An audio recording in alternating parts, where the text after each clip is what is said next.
Ja, einen wunderschönen guten Morgen. Es war ja schon ein reich gedeckter Tisch, den wir hier empfangen haben. Hans-Jörg, deine Worte und dann die wunderbare Präsentation der guten Gaben. Ob das auch alles echt ist? Ich weiß auch nicht. Mal probieren, ne? Echt cool. Schöne Lied, das wir gehört haben.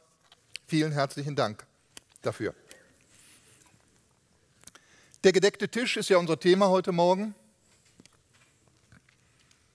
Nachher, wenn Sie rausgehen, solange der Vorrat reicht, dürfen Sie sich gerne bedienen, müssen nichts dafür geben oder bezahlen oder bitten, können es einfach nehmen. Ich möchte lesen aus dem 2. Petrusbrief, Kapitel 1, 2 Verse, Vers 3 und Vers 4. Da werden wir vor den gedeckten Tisch Gottes gestellt. 2. Petrus 1, 3 und 4. Da seine göttliche Kraft uns alles geschenkt hat, was zum Leben und zum Wandel in Gottesfurcht dient, durch die Erkenntnis dessen, der uns berufen hat durch seine Herrlichkeit und Tugend, durch welche er uns die überaus großen und kostbaren Verheißungen gegeben hat, damit ihr durch dieselben göttlicher Natur teilhaftig werdet, nachdem ihr dem Verderben entflohen seid, das durch die Begierde in der Welt herrscht. Das ist der geistlich gedeckte Tisch Gottes, vor dem er uns setzt. Es ist immer schön, wenn man, sagen wir mal, vielleicht eingeladen wird in ein gutes Restaurant und man braucht sich nur vor einen gedeckten Tisch setzen. Alles wird serviert und man darf zugreifen und all das, was man isst, dient dem Körper, gibt Kraft und dient zur Initiative für alles, was man dann im Alltag bewerkstelligen muss. So macht Gott das Geistliche auch. Er setzt uns vor seinen Tisch und er sagt, bedien dich. Und indem du dich bedienst, bekommst du das, was du dann nötig hast, um mir zu folgen. Nie umgekehrt. Schon in Vers 1 vom 2. Petrusbrief konfrontiert uns der Apostel Petrus damit, dass wir den Glauben empfangen haben als eine Gabe Gottes.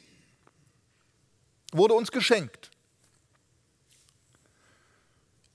Und jetzt fährt er fort mit der Aussage, da seine göttliche Kraft uns alles geschenkt hat. Das ist also etwas so Begeisterndes. Und da wollen wir jetzt mal so durchgehen, ein bisschen, und wir schauen uns den gedeckten Tisch einmal etwas näher an. Stellen wir uns vor, wir sitzen davor und müssen nur zugreifen. Was sind da alles für Gaben auf diesem Tisch? Das ist ja manchmal so, das kann man beobachten bei sich selbst, auch bei anderen, wenn dann serviert wird durch die Mutter des Hauses oder im Restaurant.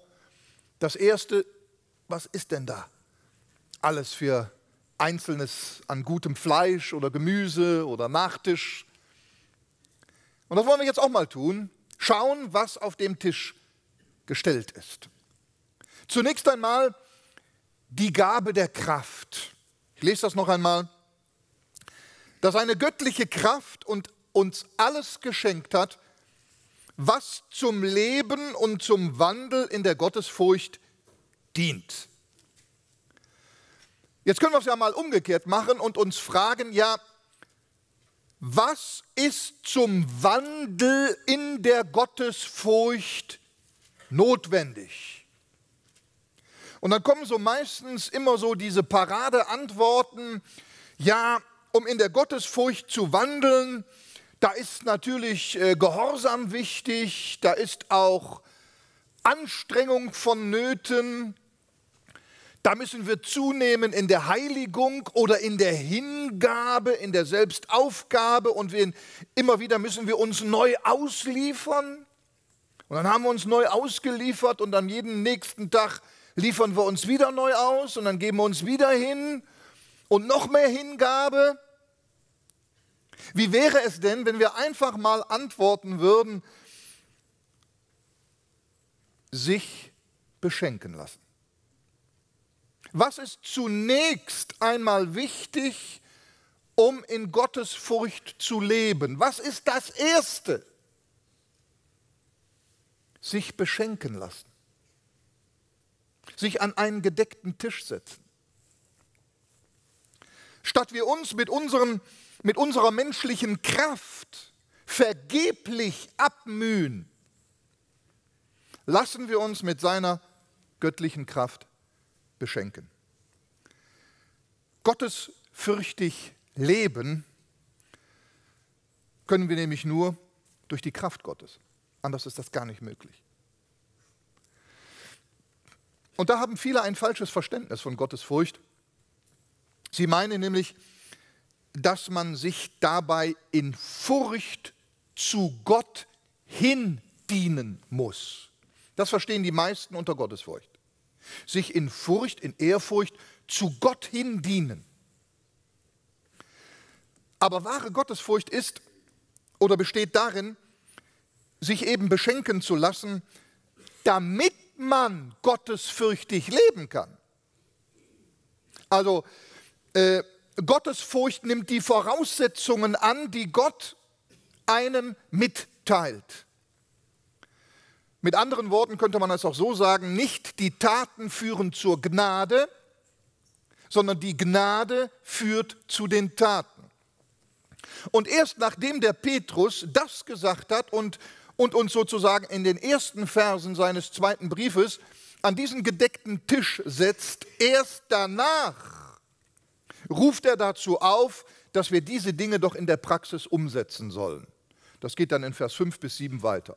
Das ist wie in dem Epheserbrief. Ja? Die ersten 3 Kapitel stellen uns vor die unendliche Größe Gottes und alles, was er uns gibt und die himmlischen Ratschlüsse und so weiter und so fort. Und dann erst ab Kapitel 4 bis 6 lehrt Paulus, so jetzt setzt das um in eurem Leben. Aber nie umgekehrt. Wir meinen immer, ja, jetzt muss ich erst das tun, dass Gott mir gnädig ist und dass er mich segnet. Und wenn ich dieses und jenes nicht tue, dann stehe ich vielleicht unter seinem Fluch oder unter seinem Zorn.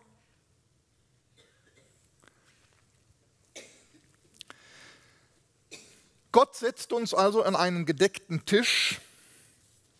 Wir dürfen aus seiner Fülle nehmen. Und das ist so schön, wie die Hoffnung für alle das sagt. Die sagt, Gott hat uns alles geschenkt, was wir brauchen, um zu leben, wie es ihm gefällt. Das ist der Knackpunkt. Das erinnert an den Bau der Stiftshütte. Da hat Gott zunächst einmal alles gezeigt im Himmel oder vom Himmel her dem Mose.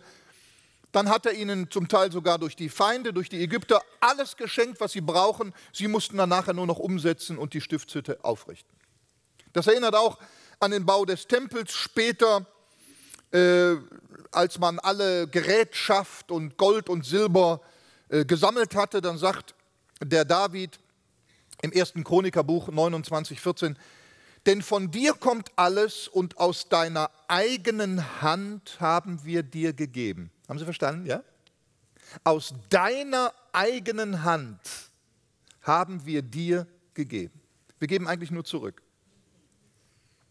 Das erinnert auch an Mephibosheth. Mephibosheth war ja der Sohn von Jonathan und der Enkel von Saul. Und der David hat seinerzeit dem Jonathan versprochen, ich werde mich um deine Familie kümmern. Das hat er dann auch getan. Und der Mephibosheth, der durfte sich dann, nachdem Jonathan verstorben war und auch sein Vater Saul, durfte er sich Zeit seines Lebens an den gedeckten Tisch Davids setzen. Jeden Tag. Und da heißt es, Mephibosheth aber der Sohn deines früheren Herrn wird regelmäßig an meinem Tisch speisen. So speiste denn Mephiboset an Davids Tisch, als wäre er einer von den Königssöhnen.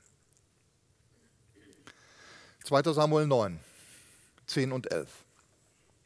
Denken wir an Psalm 28. Du bereitest vor mir einen Tisch. Auch da lese ich Hoffnung für alle. Du lädst mich ein und deckst mir den Tisch vor den Augen meiner Feinde. Du begrüßt mich wie ein Hausherr sein Gast und gibst mir mehr als genug. Das hat Hans-Jörg ja auch schon erwähnt, ja, dass wir die Fülle bekommen. So viel, dass in unseren Ländern schon wieder viel zu viel weggeschmissen wird. Und jemand meinte einmal zur göttlichen Kraft, die wir bekommen, um so leben zu können, wie es Gott gefällt, dass Christen nie einen Stromausfall erleben. Sie werden ständig aus seiner Kraftquelle versorgt.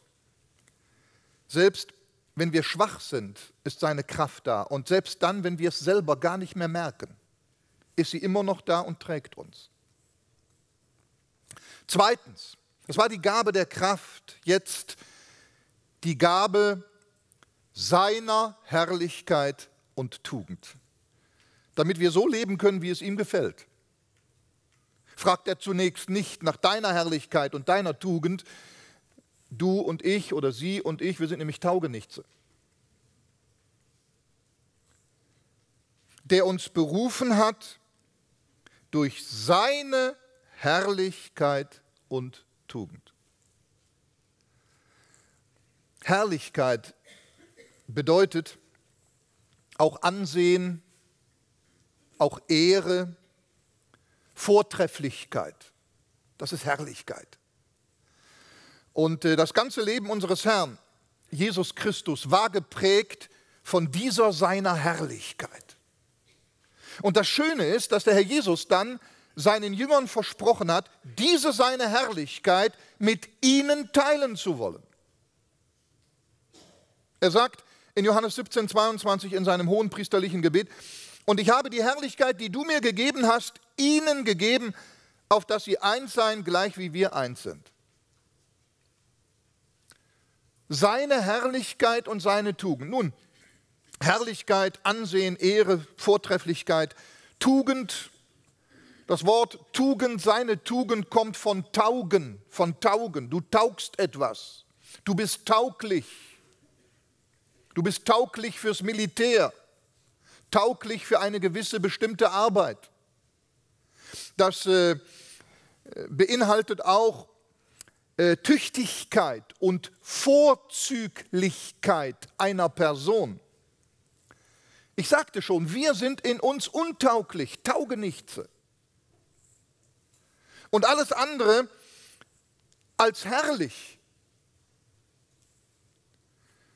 Aber die Berufung besteht eben darin, dass Gott uns die Herrlichkeit und die Tugenden unseres Herrn Jesus Christus anrechnet. Seine Güte, seine Liebe, sein schuldloses Leben, seine Barmherzigkeit, sein Gehorsam dem Vater gegenüber, seine Disziplin, alles, was Jesus ist und war und wie er gelebt hat. Schlussendlich sein Tod an unserer Stelle, seine Auferstehung und Himmelfahrt, all das wird uns angerechnet. Seine Herrlichkeit und seine Tugend für uns. Darin sieht uns Gott. Und wenn wir den Tag so beginnen und aufstehen und sagen, Herr, es ist ja alles da. Ich muss mich nicht hinarbeiten. Nein, ich arbeite von dem aus, was du mir gibst. Das, was ich vor dich bin, das soll mir jetzt bewusst sein. Dann fällt uns vieles leichter. Dann die Gabe seiner Verheißungen. Das ist die dritte Gabe. Vers 4. Durch welche er uns die überaus großen und kostbaren Verheißungen gegeben hat. Die überaus großen und kostbaren Verheißungen, die wir empfangen haben. Aus Verheißung leben, darauf kommt es an. Eine Verheißung muss man sich nicht erbitten, oder? Wenn sie doch schon da ist, uns präsentiert wird.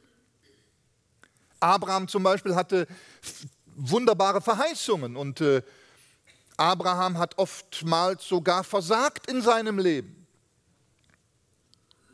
Da war manches Missgeschick, aber er hat geglaubt. Und dann hat er wieder sich öfters mal dumm angestellt, aber er hat geglaubt. Und dann hat er wieder was verkehrt gemacht, aber er hat immer geglaubt. Und dieser Glaube wurde ihm zur Gerechtigkeit angerechnet. Der Glaube an die Verheißungen Gottes. Er hat von seinem Tisch gelebt.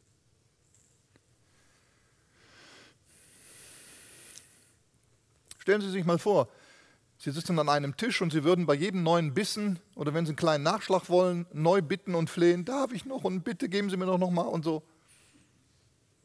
Da wird der Gastgeber sagen, machst du, ja? Wir haben doch gedankt, Sie sind doch eingeladen, nimm doch, greif doch zu.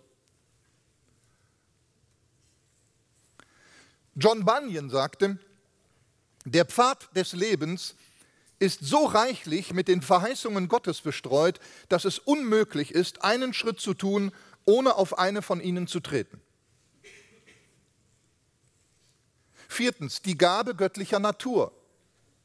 Das müssen wir uns mal vergegenwärtigen.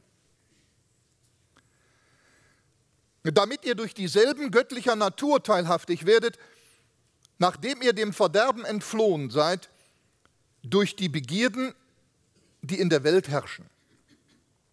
Also durch seine Kraft, durch seine Herrlichkeit, durch seine Tugend, durch seine Verheißungen werden wir göttlicher Natur teilhaftig. Ich, elender Mensch, werde göttlicher Natur teilhaftig. Das traut man sich ja fast nicht mal zu denken, geschweige denn zu sagen. Wir werden engelgleich sein. Wir werden leben und wohnen, wo Gott lebt. Wir sind seine Töchter und Söhne. Sein Zuhause ist unser Zuhause. Wir werden sogar Engel richten, sagt die Bibel. Wisst ihr nicht, dass ihr Engel richten werdet? Ihr werdet göttlicher Natur teilhaftig. Wodurch wird man göttlicher Natur teilhaftig? Indem man frömmelt und jetzt sich wer weiß wie präsentiert als superheilig? Göttlicher Natur wird man in dem Moment teilhaftig, in dem der Heilige Geist in unser Leben kommt. Dann ist göttliche Natur in uns. Und wir sind dadurch göttlicher Natur teilhaftig geworden. Und das geschieht alles aufgrund seiner Verheißung.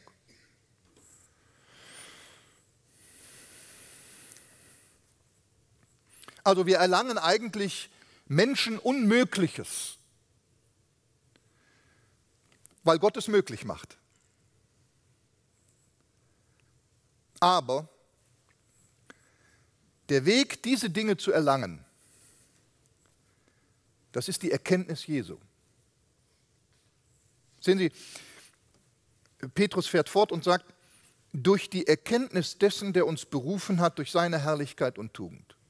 Manche rackern sich ihr Leben ab und kommen keinen Millimeter weiter, geistlich, wirklich, und kommen nicht zur Ruhe, weil sie nicht erkannt haben, was Gott ihnen in Jesus gegeben hat. Sie haben es nicht erkannt und nicht akzeptiert. Und darum geht es nicht weiter. Sie meinen immer noch, eigene Leistung könnte sie Gott näher bringen. Aber Gott sagt, dass sogar unsere weiße Weste unflätig ist, ja, wie ein schmutziges Kleid. Also wenn schon das Gute vor Gott schlecht ist, wie ist es dann mit dem Schlechten in uns? Durch die Erkenntnis dessen, der uns berufen hat, durch seine Herrlichkeit und Tugend. Also mit der Erkenntnis unseres Herrn fällt uns alles zu. Das ist die göttliche Kraft.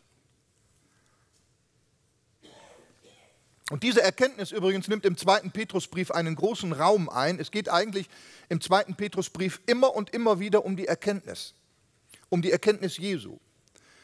Also ich habe gezählt, 7 Mal kommt das vor. Die Erkenntnis im 2. Petrusbrief, hat ja nur 3 Kapitel. 7 Mal kommt das Wort Erkenntnis darin vor. Also, was denn erkennen?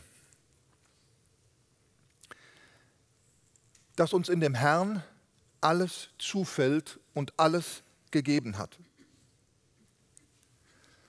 Und dann der 2. Petrusbrief beginnt so mit dieser Erkenntnis und mit diesen kostbaren Verheißungen, dass wir aus seiner Kraft, seiner Herrlichkeit und Tugend leben. Und dann endet der Brief auch so. Das ist wie, als wenn sich so ein Kreis schließt und innerhalb dieses Kreises alle Anforderungen dann auch an uns gestellt werden. Aber innerhalb dieser Verheißungen. Der letzte Vers, 2. Petrus 3,18, wachst dagegen in der Gnade und in der Erkenntnis unseres Herrn und Retters Jesus Christus. Bitte, worin soll ich wachsen? Worin sollen wir wachsen? Ja, natürlich im Gehorsam, ja, in der Heiligung, in der Disziplin, in der Hingabe. Ja, es steht zunächst einmal hier gar nicht. Steht da gar nicht. Wachst in der Gnade. Ja, wir können uns alles vorstellen, in allen möglichen Dingen zu wachsen, aber wachsen in der Gnade? Wie geht das denn? Wachst dagegen in der Gnade und in der Erkenntnis unseres Herrn und Retters Jesus Christus. Das ist der Weg, durch den wir weiterkommen. Und das beinhaltet auch eine Warnung vor Gesetzlichkeit. Wenn die Bibel uns so herausfordert und uns sagt, wachst in der Gnade und in der Erkenntnis Jesu.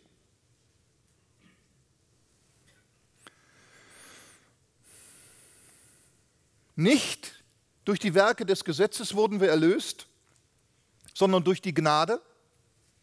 Nicht durch die Werke des Gesetzes werden wir weitergeführt, sondern nur durch die Gnade. Es ist immer die Gnade. Aber dann werden wir herausgefordert, selbstverständlich. Wir können da nicht die Hände in den Schoß legen, ja? Das ist klar, aber die Reihenfolge ist wichtig. Die Frage ist natürlich jetzt auch, ja, komisch, wie ist das denn möglich, in der Gnade zu wachsen? Weil die Gnade, der kann ich ja gar nichts Eigenes hinzufügen. Das kann man ja nicht. Ich kann ja der Gnade Gottes nichts hinzufügen, oder? Die kommt ja von ihm. Wie soll ich denn jetzt darin wachsen? Ja, das ist wie mit einem Kind.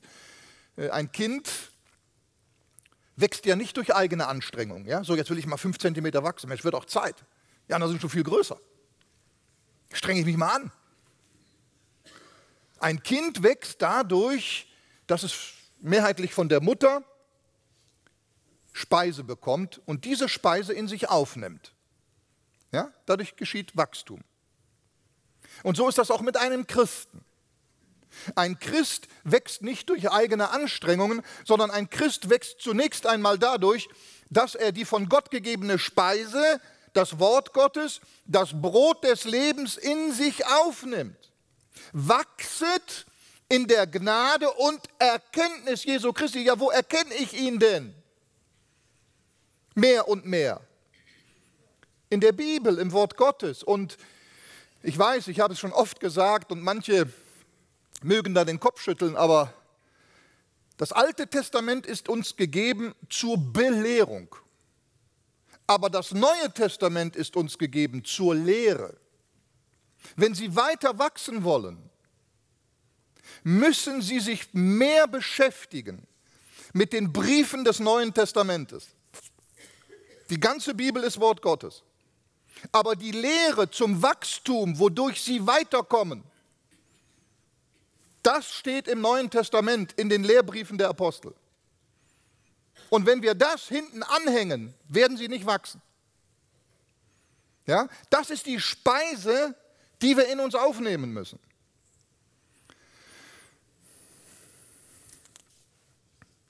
Es sind also 8 göttliche Wahrheiten auf seinem gedeckten Tisch, die uns dargereicht werden. Göttliche Kraft, göttliche Erkenntnis, göttliche Berufung, göttliche Herrlichkeit, göttliche Tugend, göttliche Verheißungen, göttliche Natur, göttliche Errettung aus dem Verderben der Welt. Immer von ihm. Und dann, wenn man jetzt weiterlesen würde, dann kommt die Voraussetzungen, die uns auch an die uns Petrus stellt, so setzt eben deshalb allen euren Eifer daran. Ja, in eurem Glauben Tugend. Ich lebe aus seiner Tugend, aber jetzt kann ich tugendlich auch selber sein. Die Reihenfolge, darauf kommt es an. Und ja, es ist vielleicht so, manchmal denke ich, man hat das alles aus dem Auge verloren. Das ist wie mit dem gedeckten Tisch, wir feiern Erntedank. Warum? Wir wurden durch Hans-Jörg so schön daran erinnert, weil wir gar keinen Blick mehr haben eigentlich für die Fülle, die wir bekommen, ja gratis.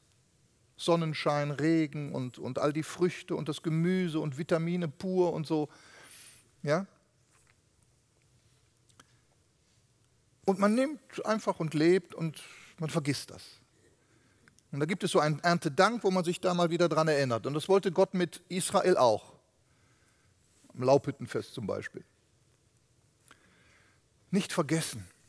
Wachset in der Erkenntnis. Erinnert euch dran. Werd dir mal wieder bewusst, was du hast.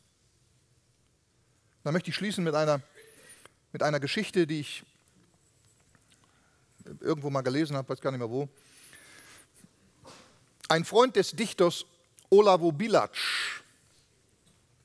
traf ihn auf der Straße und fragte ihn: Bilac, ich möchte meine kleine Farm verkaufen, die du ja so gut kennst.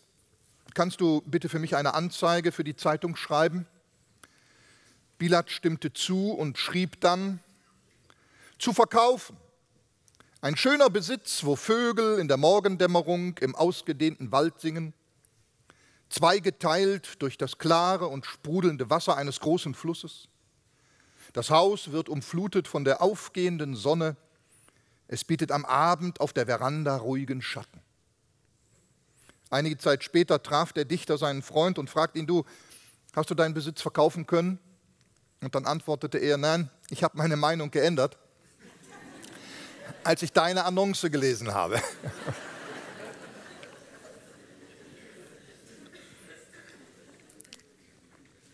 So ist es.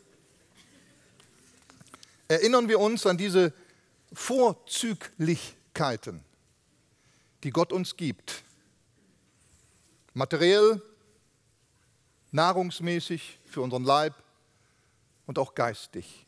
Wir nehmen aus seiner Fülle Gnade um Gnade. Amen. Ich möchte gerne noch ein Gebet sprechen, bitte. Ja, himmlischer Vater, wir danken dir, dass du, der Allergrößte, sich so klein gemacht hat in Jesus. Und gerade das zeigt deine Größe, dass du das kannst und getan hast und uns so begegnest und dass du uns erhebst in deinen Himmel, Herr. Danke für den gedeckten Tisch aller Gaben, Erntedank. Danke für den geistlich gedeckten Tisch in Jesus Christus, deinem Sohn, in deinem Wort. Danke für alles das, was wir haben, Herr. Du beschenkst uns so reich.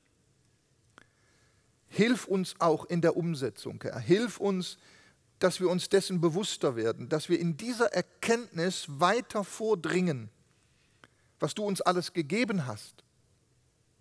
Und dass wir daraus dann unser Leben gestalten und dir nachfolgen. Segne uns bitte jetzt auch, wenn wir das Abendmahl nehmen, Herr, dass dein Segen, dein Friede, deine Liebe mit uns ist in Jesus. Wir danken dir dafür. Amen.